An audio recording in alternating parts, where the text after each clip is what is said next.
Hello everyone. Today I'm going to talk about 3 true scary Walmart horror stories. Sit back and enjoy. And at 20 years old, I worked at a Walmart near a small town called Jackson in Alabama. Due to not being a full-time student, my boss often scheduled me for overnight shifts, especially when the store was open 24 hours a day.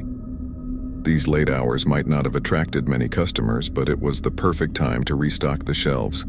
My shift one particular night ran from 10 p.m. to 7 a.m., and I was one of only a couple of employees responsible for stock work. There were a few other employees at the registers up front, but given our remote location, business was quite slow during these late hours. I started my night in the men's department, folding pants and tidying up. I usually wore headphones because it was rare for someone to instruct me to remove them during the quiet overnight hours. A few customers did come in, nothing unusual for a Walmart open until midnight.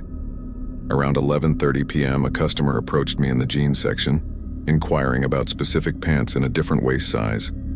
I regretfully informed him that we only had what was on the rack. After thanking me, he moved to the rack to put the jeans back, and I couldn't help but make eye contact, which felt awkward. A couple of hours later, as the store grew quieter and customers became scarce, I moved on to the appliances section. My task was to unpack boxes from the storage area and restock the shelves. I quickly realized that the same customer from earlier was lurking nearby, peeking at me from an adjacent aisle. His gaze was unsettling, but as soon as he noticed me noticing him, he averted his eyes. I decided to continue with my work, but something felt off. Why had he been in the store for hours without picking up any items? There was something strange about his presence. My concern grew, and I suspected he might have been following or watching me. Seeking a change of surroundings, I moved to the grocery section to distance myself from the unsettling stranger. Working with crates of dairy products, I checked the product dates while the store remained eerily silent. Over the loud hum of refrigerators, I heard the door to the dairy cooler burst open. I created a small gap between some boxes to peer through it, and to my shock, I saw the same customer. With my heart racing, I hid behind one of the shelves and used a large box of eggs to block myself from view. I had an instinct that something bad was about to happen. Huddled behind the box, I anxiously waited for the door to open and close, expecting the stranger to leave. Minutes felt like hours as I crouched in fear. When I finally dared to peek, I saw the customer standing over me, grinning wickedly. I screamed, and he tried to silence me by placing his hand over my mouth. My survival instincts kicked in, and I pushed the box of eggs towards him, causing him to stumble back. In the commotion, I managed to break free and sprint past him, seeking the safety of a fellow stock worker. I stumbled upon an employee named Bob, who seemed to believe the stranger's explanation that he was from corporate, merely checking up on me. Incredibly, the stranger instructed me to finish restocking the appliance section and quickly departed. I asked him for his name, and he replied, "Tom," before disappearing down the aisle. The following day, I reported the incident to a manager named Margaret, asking if there had been a corporate visit during my shift. Margaret confirmed that there was no such visit and checked the security camera footage. The police were informed once it became clear that I had been stalked by a stranger. I told Margaret that I couldn't handle night shifts anymore, and she understood. I continued working at Walmart but chose to work as a daytime stock person or cashier, far away from the eerie experiences of the night shift. One Thursday evening, a week before Black Friday, I found myself at Walmart around 11 o'clock searching for a new laptop. By chance, I grabbed the last one on promotion for Black Friday. However, my seemingly ordinary shopping trip took a dark turn when I encountered a bizarre individual. A disheveled man approached me, urgently claiming that he needed a laptop. I politely explained that it was the last one, but he grew agitated and began creating a scene. This man's appearance and behavior were far from ordinary, making me feel increasingly uncomfortable and on edge. The man's outburst attracted the attention of onlookers, and I decided to quickly grab the laptop and move away from the commotion. As I walked away, his shouting continued, and I couldn't shake off the unsettling feeling that something was amiss. I arrived home and found my family asleep. so I decided to sit outside in the yard by the pool and set up my new laptop. Soon, the motion-activated light on the side of the house illuminated, catching my attention. I decided to investigate, assuming it was just an animal triggering the sensor, as it had happened before. The alarm on my car, a Cadillac, suddenly went off. I rushed inside to grab my keys and tried to disable it with the panic button. However, it didn't work from the inside. Reluctantly, I stepped out onto the porch and managed to silence the alarm. It was then that I noticed a car parked in front of our house that hadn't been there when I arrived home. Considering our closed-off community with ample driveways, any car on our street seemed suspicious. Alarmed, I headed back inside and locked the door. My mom was in the house and I explained my concerns to her. Together we peered through the front door's peephole, only to be horrified by the sight of a massive man standing on our stoop. The realization that this man had followed me from Walmart filled me with dread. As he attempted to open our front door and pounded on it, my mom called 911. After failing to gain entry, the man finally stopped pounding. However, a few minutes later we heard a loud crash downstairs in the den. A window had been shattered. In a state of panic, my mom and sister screamed, and I instructed them to run upstairs while I secured the den door. The house fell into an eerie silence. I couldn't predict whether the intruder would attempt the door again. After a few moments, we heard the wail of a police siren outside. It was the quickest response time I'd ever witnessed. I ran outside to lead the officers to the den where the broken window was. Inside, they found the disheveled man hiding behind one of our couches, and he was promptly arrested.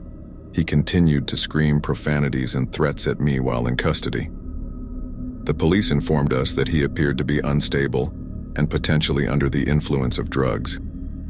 Despite the terrifying encounter, the officers reassured us that we wouldn't be bothered by the man again. As we pressed charges, the unsettling truth of encountering a dangerous individual in what seemed like an ordinary Walmart visit became clear.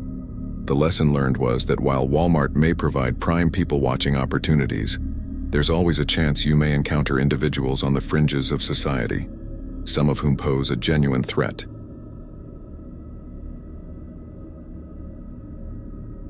During my college years, I took on a part-time job working the night shift at Walmart to help pay off my student loans. My duties involved handling night deliveries, performing warehouse work, and restocking store shelves during after-hours shifts.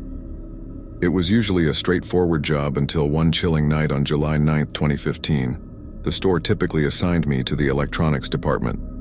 As I went about my work, I noticed someone walking past the aisle I was in, but there were only two other workers in the building that night, Alvin and Baco, who were both wearing the same staff shirts as me.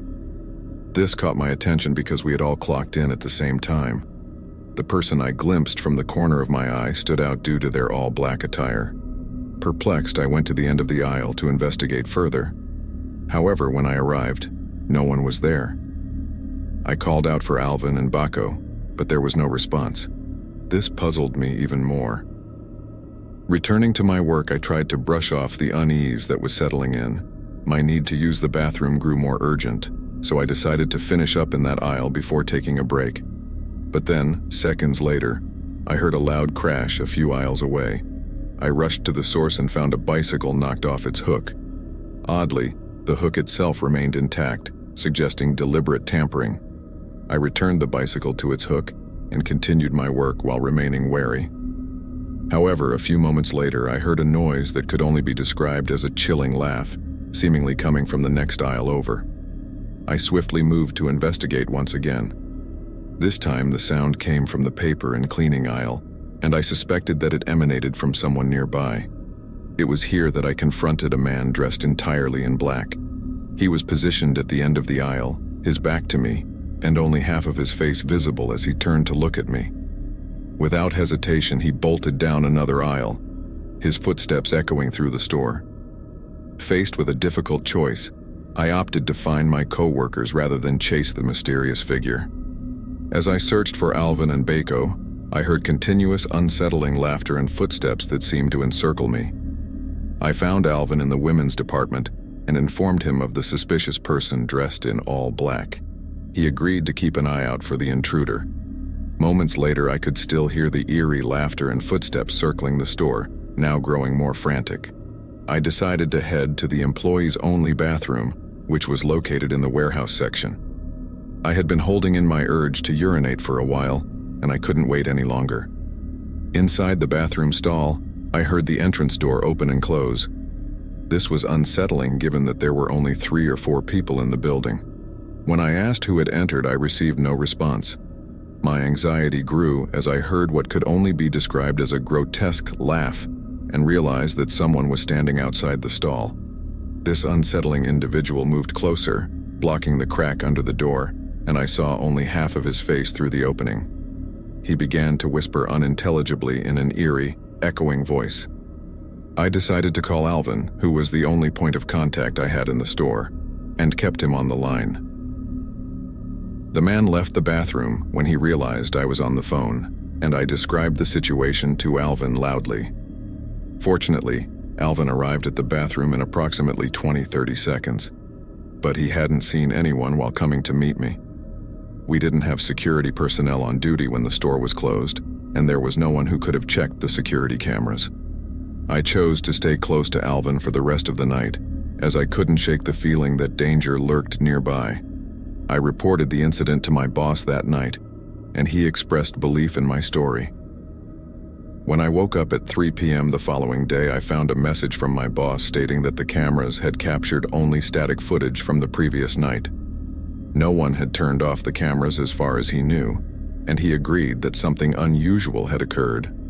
However, with no video evidence of breaking and entering or trespassing, there seemed to be little he could do. It was an experience I would never forget, and the last night shift I would ever work at Walmart.